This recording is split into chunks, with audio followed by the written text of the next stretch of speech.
સુરત શહેરના મોટા વરાછા વિસ્તારમાં જાહેર રોડ પર રિક્ષા ચાલક અને સ્થાનિક વચ્ચેની મારામારીની ઘટના સામે આવી છે. વાહન ચલાવવા બાબતે શરૂ થયેલી સામાન્ય બોલાચાલી જોતજોતામાં ઉગ્ર માથાકૂટમાં ફેરવાઈ ગઈ હતી. બંને પક્ષો વચ્ચે થયેલી તકરાર બાદ મામલો મારામારી સુધી પહોંચ્યો હતો.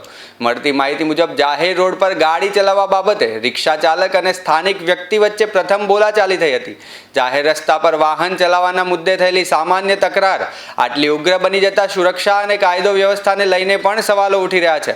હાલ સમગ્ર મામલે પોલીસ દ્વારા ઘટનાની હકીકત જાણવા તપાસ હાથ ધરવામાં આવી છે. વિડીયો સહિતના પુરાવાઓને આધારે મારામારીમાં સામેલ લોકો સામે કાયદેસરની કાર્યવાહી કરવામાં આવે છે કે નહીં તે અંગે વિગતો પોલીસ તપાસ બાદ જ સામે આવશે.